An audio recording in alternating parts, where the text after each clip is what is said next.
اس کی آنکھیں برسنے لگیں جیسے وقت کی چھت ٹپکنے لگی ہو۔ ساحل چلا گیا اور عائشہ وہیں رہ گئی، ایک ایسی محبت کے ساتھ جس کا وعدہ صرف خاموشی نے کیا تھا۔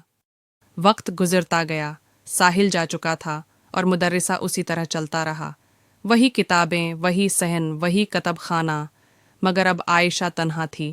تنہائی کا یہ سفر اس نے نہ زبان سے شکوہ کیا، نہ آنکھ سے فریاد۔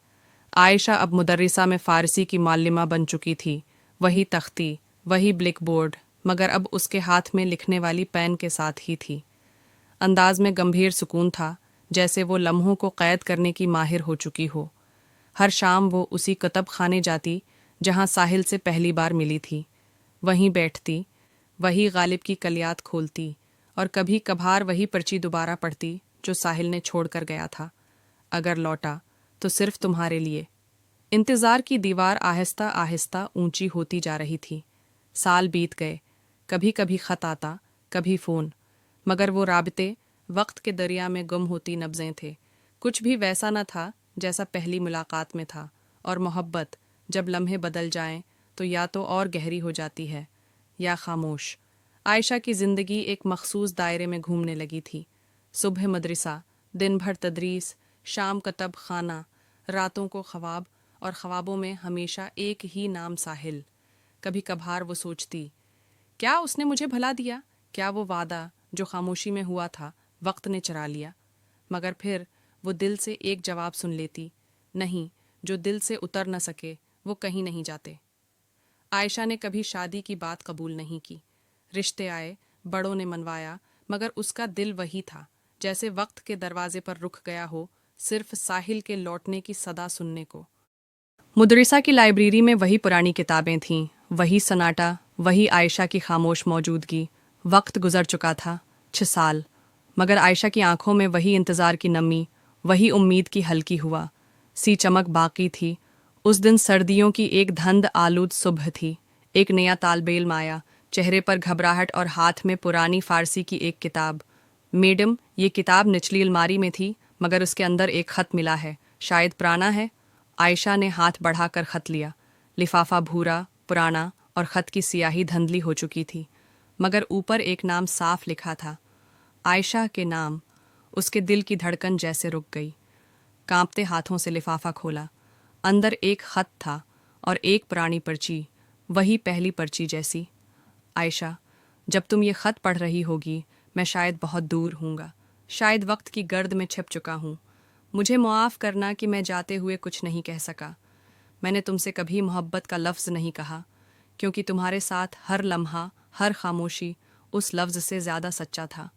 تم وہ دعا ہو جسے میں نے کبھی مانگا نہیں، مگر جس کے بغیر اب دل سونا لگتا ہے۔ اگر کبھی لوٹا تو تمہارے لیے، اگر نہ لوٹ سکا تو جان لینا، تم میرے ہر حرف میں زندہ رہو گی۔ ساحل عائشہ کی آنکھوں سے آنسو بہنے لگے، مگر ان آنسوؤں میں کوئی شکوہ نہ تھا، صرف سکون، جیسے برسوں کی پیاس کو ایک لمحے نے سیراب کر دیا ہو۔ وہ خط برسوں پرانا تھا، مگر اس کے لفظ آج بھی تازہ تھے، زندہ، سانس لیتے ہوئے۔ اس شام عائشہ نے پہلی بار دعا میں ہاتھ اٹھائے، اور دل میں صرف ایک ہی نام تھا، ساحل۔ شام کے سائے لمبے ہو چکے تھے۔ عائشہ آج خلاف معمول مدرسے سے جلدی نکل آئی تھی۔ ہاتھ میں وہی خط تھا جو برسوں بعد ملا تھا، اور دل میں وہی دھڑکن جو برسوں سے رکھی نہیں تھی۔ گھر کی دہلیز پر پہنچی تو دروازہ آہستہ سے بجا، ٹھک ٹھک۔ اس نے دل تھام کر دروازہ کھولا۔ سامنے کھڑا شخص وقت کے پردے سے نکل کر آیا لگتا تھا، وہی آنکھیں، وہی خاموش مسکراہٹ، وہی ساحل۔ ساحل واقعی واپس آ چکا تھا۔ عائشہ کے ہونٹوں سے آواز نہ نکلی، صرف آنکھیں بھر آئیں۔ ساحل نے نظریں نیچی کیں، جیسے برسوں کا حساب کسی ایک لمحے میں سمیٹ رہا ہو۔ میں واپس آ گیا، وہ دھیرے سے بولا۔ تمہارے خط کی خوشبو نے راستہ دکھا دیا۔ عائشہ نے سوال نہیں کیا، کوئی شکوہ، کوئی خفگی، کچھ بھی نہیں، بس وہ آہستہ سے بولی، میں نے تمہارا ہر وعدہ خاموشی سے نبھایا، تمہیں سنبھال کر رکھا، دل کے کونے میں، وقت سے چھپا کر۔ ساحل نے اس کی طرف قدم بڑھائے اور پہلی بار اس کے ہاتھ تھامے۔ اب وعدہ زبان سے کرتا ہوں عائشہ، وقت گزر گیا، موسم بدل گئے، مگر جو دل سے اتر نہ سکا وہ آج تمہارے سامنے ہے، ہمیشہ کے لیے۔ عائشہ کی آنکھوں میں وہی نمی تھی، مگر اس بار خوشی کی۔